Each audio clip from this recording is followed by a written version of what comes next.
नमस्कार दोस्तों, स्वागत है हमारे दिव्य दृष्टि ज्ञान चैनल पर। वीडियो अच्छी लगे तो लाइक करें और चैनल को सब्सक्राइब करें। महाशिवरात्रि व्रत विधि एवं कथा। भगवान शिव की पूजा वंदना करने के लिए प्रत्येक माह के कृष्ण पक्ष की चतुर्दशी तिथि मासिक शिवरात्रि को व्रत रखा जाता है। लेकिन सबसे बड़ी शिवरात्रि फाल्गुन मास की कृष्ण चतुर्दशी होती है। इसे महाशिवरात्रि भी कहा जाता है। महाशिवरात्रि का पर्व 26 फरवरी 2025 बुधवार को मनाया जाएगा। महाशिवरात्रि शिव पूजन मुहूर्त 2025। महाशिवरात्रि पर शिव पूजन का सबसे उत्तम मुहूर्त 27 फरवरी को सुबह 12:09 से 12:59 तक रहेगा। शिवरात्रि व्रत विधि। गरुड़ पुराण के अनुसार शिवरात्रि से एक दिन पूर्व त्रयोदशी तिथि में शिव जी की पूजा करनी चाहिए और व्रत का संकल्प लेना चाहिए। इसके उपरांत चतुर्दशी तिथि को निराहार रहना चाहिए। महाशिवरात्रि के दिन भगवान शिव को जल चढ़ाने से विशेष पुण्य प्राप्त होता है। शिवरात्रि के दिन भगवान शिव की मूर्ति या शिवलिंग को पंचामृत से स्नान कराकर ओम नमो नमः शिवाय मंत्र से पूजा करनी चाहिए। इसके बाद रात्रि के चारों प्रहर में शिवजी की पूजा करनी चाहिए और अगले दिन प्रातःकाल ब्राह्मणों को दान दक्षिणा देकर व्रत का पारण करना चाहिए। गरुड़ पुराण के अनुसार इस दिन भगवान शिव को बिल्व पत्र अर्पित करना चाहिए। भगवान शिव को बिल्व पत्र बेहद प्रिय है।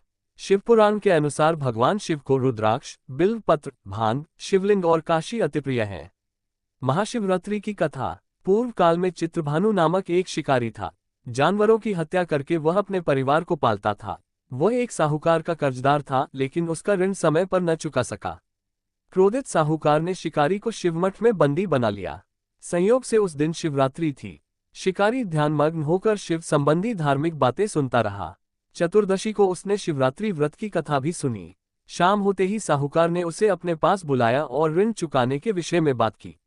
शिकारी अगले दिन सारा ऋण लौटा देने का वचन देकर बंधन से छूट गया। अपनी दिनचर्या की भांति वह जंगल में शिकार के लिए निकला, लेकिन दिन भर बंदी गृह में रहने के कारण भूख प्यास से व्याकुल था। शिकार खोजता हुआ वह बहुत दूर निकल गया। जब अंधकार हो गया तो उसने विचार किया कि रात जंगल में ही बितानी पड़ेगी। वह वन एक तालाब के किनारे एक बेल के पेड़ पर चढ़कर रात बीतने का इंतजार करने लगा। बिल्व वृक्ष के नीचे शिवलिंग था जो बिल्वपत्रों से ढका हुआ था। शिकारी को उसका पता न चला। पड़ाव बनाते समय उसने जो टहनियां तोड़ी वे संयोग से शिवलिंग पर गिरती चली गई। इस प्रकार दिन भर भूखे प्यासे शिकारी का व्रत भी हो गया और शिवलिंग पर बिल्वपत्र भी चढ़ गए। एक पहर रात्रि बीत जाने पर एक गर्भिणी हिरणी तालाब पर पानी पीने पहुंची। शिकारी ने धनुष पर तीर चढ़ाकर ज्यों ही प्रत्यंचा खींची, हिरणी बोली, मैं गर्भिणी हूं, शीघ्र ही प्रसव करूंगी। तुम एक साथ दो जीवों की हत्या करोगे, जो ठीक नहीं है। मैं बच्चे को जन्म देकर शीघ्र ही तुम्हारे समक्ष प्रस्तुत हो जाऊंगी, तब मार लेना। शिकारी ने प्रत्यंचा ढीली कर दी और हिरणी जंगली झाड़ियों में लुप्त हो गई।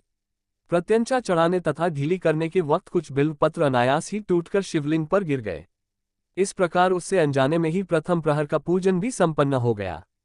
कुछ ही देर बाद एक और हिरणी उधर से निकली। शिकारी की प्रसन्नता का ठिकाना न रहा। समीप आने पर उसने धनुष पर बाण चढ़ाया। तब उसे देख हिरणी ने विनम्रतापूर्वक निवेदन किया, हे शिकारी, मैं थोड़ी देर पहले ऋतु से निवृत्त हुई हूँ। कामातुर विरहिणी हूँ, अपने प्रिय की खोज में भटक रही हूँ। मैं अपने पति से मिलकर शीघ्र ही तुम्हारे पास आ जाऊंगी। शिकारी ने उसे भी जाने दिया। 2 बार शिकार को खोकर उसका माथा ठनका। वह चिंता में पड़ गया। रात्रि का आखिरी पहर बीत रहा था। इस बार भी धनुष से लगकर कुछ बेलपत्र शिवलिंग पर जा गिरे तथा दूसरे प्रहर की पूजन भी संपन्न हो गई। तभी एक अन्य हिरणी अपने बच्चों के साथ उधर से निकली। शिकारी के लिए ये स्वर्णिम अवसर था। उसने धनुष पर तीर चढ़ाने में देर नहीं लगाई। वह तीर छोड़ने ही वाला था कि हिरणी बोली, हे शिकारी, मैं इन बच्चों को इनके पिता के हवाले करके लौट आऊंगी। इस समय मुझे मत मारो। शिकारी हंसा और बोला, सामने आए शिकार को छोड़ दूं, मैं ऐसा मूर्ख नहीं। इससे पहले मैं 2 बार अपना शिकार खो चुका हूं। मेरे बच्चे भूख प्यास से व्यग्र हो रहे होंगे। उत्तर में हिरणी ने फिर कहा, जैसे तुम्हें अपने बच्चों की ममता सता रही है, ठीक वैसे ही मुझे भी। हे शिकारी, मेरा विश्वास करो, मैं इन्हें इनके पिता के पास छोड़कर तुरंत लौटने की प्रतिज्ञा करती हूँ। हिरणी का दीन स्वर सुनकर शिकारी को उस पर दया आ गई। उसने उस मृगी को भी जाने दिया। शिकार के अभाव में तथा भूख प्यास से व्याकुल शिकारी अनजाने में ही बेल वृक्ष पर बैठा बेलपत्र तोड़ तोड़कर नीचे फेंकता जा रहा था। पौ फटने को हुई तो एक हृष्ट पुष्ट मृग उसी रास्ते पर आया। शिकारी ने सोच लिया कि इसका शिकार वह अवश्य करेगा। शिकारी की तनी प्रत्यंचा देखकर मृग विनीत स्वर में बोला, हे शिकारी, यदि तुमने मुझसे पूर्व आने वाली 3 मृगियों तथा छोटे छोटे बच्चों को मार डाला है, तो मुझे भी मारने में विलंब न करो, ताकि मुझे उनके वियोग में एक क्षण भी दुख न सहना पड़े। मैं उन हिरनियों का पति हूँ। यदि तुमने उन्हें जीवनदान दिया है तो मुझे भी कुछ क्षण का जीवन देने की कृपा करो। मैं उनसे मिलकर तुम्हारे समक्ष उपस्थित हो जाऊंगा। मृग की बात सुनते ही शिकारी के सामने पूरी रात का घटनाचक्र घूम गया। उसने सारी कथा मृग को सुना दी। तब मृग ने कहा, मेरी तीनों पत्नियां जिस प्रकार प्रतिज्ञाबद्ध होकर गई हैं, मेरी मृत्यु से अपने धर्म का पालन नहीं कर पाएंगी। अतः जैसे तुमने उन्हें विश्वासपात्र मानकर छोड़ा है, वैसे ही मुझे भी जाने दो। मैं उन सब के साथ तुम्हारे सामने शीघ्र ही उपस्थित होता हूँ। शिकारी ने उसे भी जाने दिया। इस प्रकार प्रातः हो आए। उपवास, रात्रि जागरण तथा शिवलिंग पर बेलपत्र चढ़ने से अनजाने में ही पर शिवरात्रि की पूजा पूर्ण हो गई। पर अनजाने में ही की हुई पूजन का परिणाम उसे तत्काल मिला। शिकारी का हिंसक हृदय निर्मल हो गया। उसमें भगवत शक्ति का वास हो गया। थोड़ी ही देर बाद वह मृग सपरिवार शिकारी के समक्ष उपस्थित हो गया, ताकि वह उनका शिकार कर सके। किंतु जंगली पशुओं की ऐसी सत्यता, सात्विकता एवं सामूहिक प्रेम भावना देखकर शिकारी को बड़ी ग्लानि हुई। उसने मृग परिवार को जीवनदान दे दिया। अनजाने में शिवरात्रि के व्रत का पालन करने पर भी शिकारी को मोक्ष की प्राप्ति हुई।